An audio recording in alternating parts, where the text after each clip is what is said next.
제가 대략 4억으로 원룸 신축했던 방법, 숫자 그대로 리얼하게 한번 보여드리려고 합니다.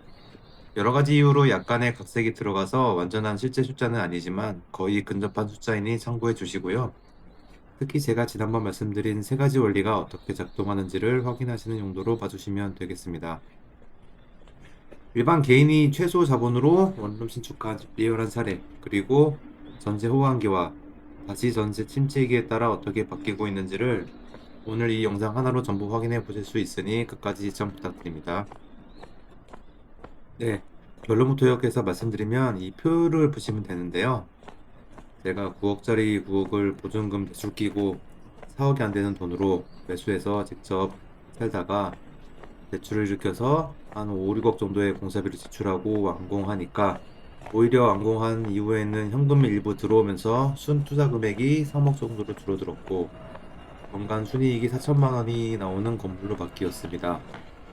투자금 대비 이익률은 최초 시점에는 15%고요.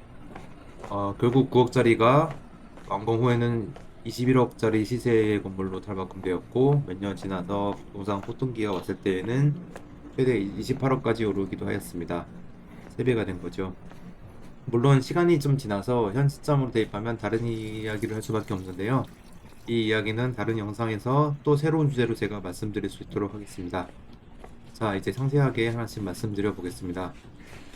제가 현금 흐름, 월세 수익, 건물 시세 측면으로 세 가지로 요약해서 말씀드려 볼 텐데요. 먼저 가장 중요한 현금 흐름부터 말씀드려 보겠습니다. 2016년에 9억을 취득할 때에는 총 매수가 9억짜리를 제가 보증금 2억 4천, 대출 3억 정도를 끼고 대략 3.6억 정도를 투자하여 매수하였습니다. 즉, 순 투자 금액은 3.6억입니다. 특세 등 감안해서 일부 정확한 숫자는 아닐 수가 있는데요. 대략적인 금액으로 봐주시면 될 것 같습니다. 이후에 2년 정도 거주하다가 2018년 시축할 때에는 신축자금 대출 9억을 받아서 세입자 명도하고 그리고 공사비 성금 2억 플러스 알파 들여서 건물을 지었는데요. 대출도 갚고 이런저런 비용 하고 나니 이 시점엔 대략 9천 정도가 플러스 되었고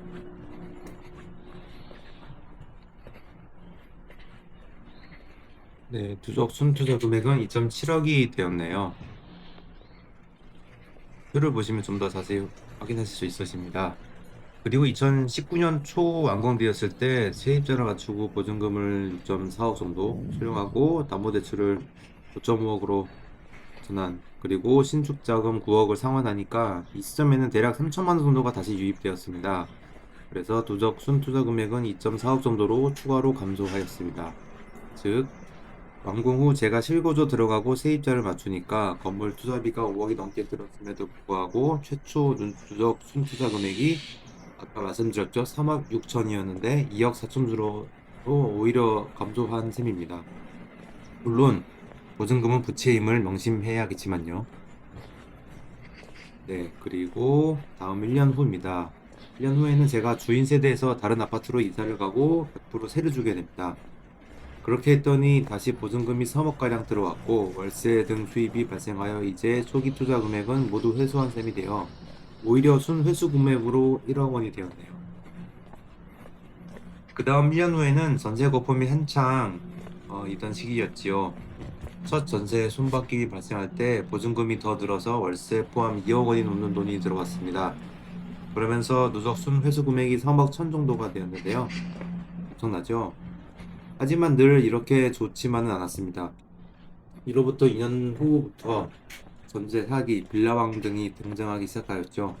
약 4년 후 2025년 올해 초에는 저는 다시 1억 5천에 가까운 돈을 토해내게 됩니다. 그래도 지속적으로 월세 수익이 발생해서 현금이 유입이 되어서 여전히 초기 투자 금액보다는 플러스 현금흐름을 보이면서 누적적으로 보면 1.6억이 플러스 되었습니다. 이렇게 현금 흐름은 저 조그만 건물에서 참 드라마틱하게 왔다 갔다 했는데요. 이제 월세 수입을 볼까요? 어, 월세 수익은 코로나 시기에도 불구하고 제법 꾸준했습니다. 코로나 극초반에 대학생들이 학교 못 갈 때 빼고는 아주 잠시 빼고는 공실도 별로 없었고요. 보시면 우선 신축 후 제가 실거주할 때에는 연 수익이 7천 정도의 비용이 3,500 정도로 순이익이 3,600 정도 되었습니다. 당시 누적 순투자 금액 대비 해보면 15% 수익률로 파악이 되네요. 이 수익률에 대한 이야기는 제가 별도 영상에서 상세히 말씀드리겠습니다. 이자 비용이라던가 여러 가지 건물 관리비 같은 것들이 있는데 아무래도 이 부분을 또 리얼하게 말씀해 주시는 분들이 계시진 않더라고요. 그래서 이 부분은 제가 한 번 더 다른 영상을 통해서 말씀드릴 수 있도록 할 것이고요. 네, 그래서 최초 시점에는 15% 수익률이 나는 건물로 바뀌었는데 제가 이주를 하고 완전 수익형이 된 시기에는 어차피 주인 세대도 전세를 주어서 비슷한 순이익이었고요. 이때부터는 사실 순현금 유익으로 바뀌면서 일단 투자금 대비 수익률 산정은 의미가 없어졌습니다. 그리고 다음 전세 거품 시기인데요. 이때는 전세 비중을 다소 늘리면서 수익이 감소해서 연 2,200만 원 정도의 이익이 발생하였습니다. 그리고 마지막 전세 거품이 끝나고 월세 전환기 시작하는 시기에는 다시 수익률이 올라가면서 연 2,900만 정도 이익이 발생을 하고 있네요. 자, 마지막으로 건물 시세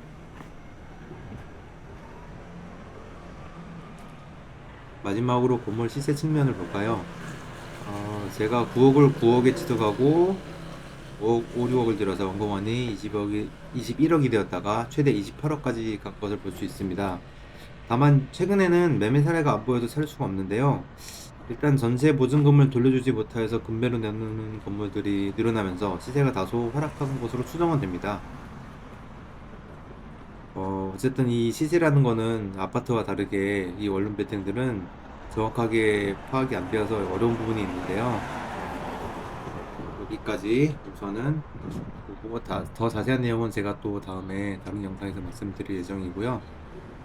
이렇게 제가 부엌을 취득하고 신축하여 운영하고 전세 후반기 및 절세 전환기까지 현금 흐름, 월세 시세 측면에서 살펴보았습니다. 아무래도 영상에서 전부 말씀드릴 수 없는 부분도 있어서 다소 각색한 부분은 감안을 받으면 좋겠고요. 다음번 영상에서는 이러한 다중장을 어떻게 운영하고 있는지에 대한 콘텐츠를 만들어 보려고 합니다. 다음 영상도 많은 시청 부탁드리겠습니다.